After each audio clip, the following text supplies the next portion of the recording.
અમારા તરફથી આપ સર્વેને નવરાત્રિની હાર્દિક શુભકામનાઓ।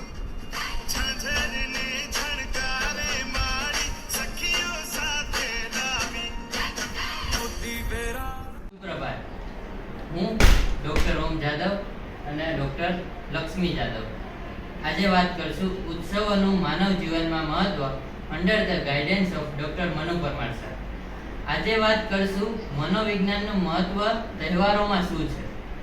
અમુક દાયકા પહેલા એંગ્રી યંગ મેન માત્ર ફિલ્મોમાં જ જોવા મળતા હતા, જ્યારે હાલમાં રોજિંદા જીવનમાં બહુ બધા જોવા મળે છે। એ જ નહીં, પણ સિંઘમની જેમ અત્તામાજી સટકલી અને એનિમલ મૂવીના રણવિજય જેવા લોકો પણ હવે વધુ જોવા મળે છે। આ બધું જોવા મળે છે તેનું કારણ છે 3T। 3T એટલે પહેલો T ટેકનોલોજી, બીજો T ટ્રાન્સફોર્મેશન અને ત્રીજો T એટલે કે ટેન્શન। વાતચીત કરતા ડૉક્ટર મનુ પરમાર સર કહે છે કે તહેવારો એટલે ઉત્સાહ, ઉમંગ અને ઉલ્લાસના દિવસો। તહેવારો આવે એટલે ઉજવણીનો સમય કહેવાય અને તે સ્ટ્રેસ બસ્ટર સાબિત થાય છે। પરંતુ એ સાથે સાથે ઉમેરતા એવું પણ કહે છે કે હાલના દિવસોમાં જે તહેવારો આનંદ આપે છે તે હવેના માણસોને ચિંતાનો વિષય પણ સાબિત થાય છે। જેમ કે આર્થિક તણાવ થાય છે, બાળકોની પરીક્ષાનો તણાવ આવે છે, અન્ય સોશિયલ મીડિયામાં દેખાડાનો કરવાનો પણ તણાવ હાલના સમયમાં જોવા મળે છે। તણાવ દૂર કરવા માટે ટાઈમ મેનેજમેન્ટ, આર્થિક રીતે વિચારીને ખર્ચો કરવો, બાળકોનું ટાઈમ ટુ ટાઈમ ભણાવવું એ બધું જરૂરી છે। તહેવારો જ એવી વસ્તુ છે જે માનવ જીવનમાં એક સાથે એક જ ટાઈમે ઘણા બધા લોકોનું માનસિક સ્વાસ્થ્ય સારું કરી શકે છે। આ માટે જ પુરાણોમાં ઋષિમુનિઓએ ઘણા બધા તહેવારો ઉજવવાની શરૂઆત કરેલી હતી। તે પણ મનોવિજ્ઞાનની દ્રષ્ટિએ વિચારીને જ શરૂઆત કરેલી હતી। વિદેશમાં આ બધા તહેવારો ઉજવાતા નથી, માત્ર 1-2 તહેવારો જ હોય છે, જેના લીધે મોટાભાગના લોકો માનસિક રોગોથી પીડાય છે, જેની સરખામણીમાં ભારતમાં તેની સંખ્યાઓ ઓછી છે કે જેના લીધે લોકો મનોવૈજ્ઞાનિક રોગોના લીધે પીડાય છે। હવે આગળ વાત કરશું નવરાત્રિના તહેવાર વિશે, જે ડૉક્ટર લક્ષ્મી તમને સમજાવશે।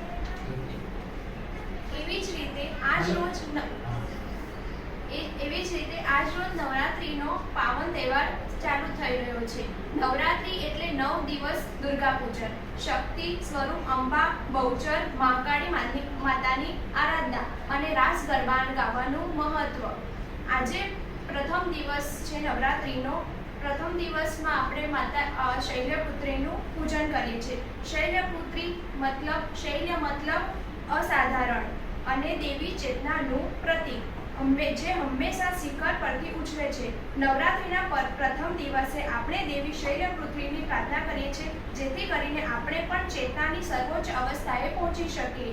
એવી જ રીતે બીજો દિવસ એટલે બ્રહ્મચારિણી, ત્રીજો દિવસ એટલે ચંદ્રઘંટા, ચોથો દિવસ એટલે કુષ્માંડા, પાંચમો દિવસ સ્કંદ માતા, છઠ્ઠો દિવસ કાત્યાયની, સાતમો દિવસ કાલરાત્રિ, આઠમો દિવસ મહાગૌરી, નવમો દિવસ સિદ્ધદાયત્રી।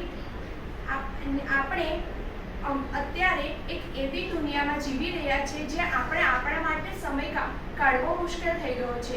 નવરાત્રિના 9 દિવસનો એક વર્ષ હેતુ છે કે એક વર્ષમાં વધેલા થાકને આપણે દૂર કરી શકીએ, માનસિક સ્પષ્ટતા લાવવાનો છે। જે કોઈ વ્યક્તિ સાત્વિક આહાર લેવાનું ધ્યાન રાખે છે અને નિયમિત રીતે ધ્યાન કરે છે તો તે માત્ર 9 દિવસમાં શરીર અને મનની ઊંડી શુદ્ધિ મેળવી શકે છે, જે આ નવરાત્રિનો હેતુ છે।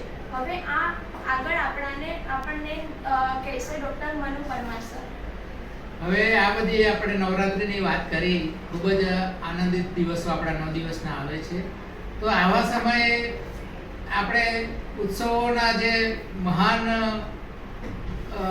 જે વિચારક હતા એ શ્રી કૃષ્ણને કઈ રીતે આપણે ભૂલી શકીએ।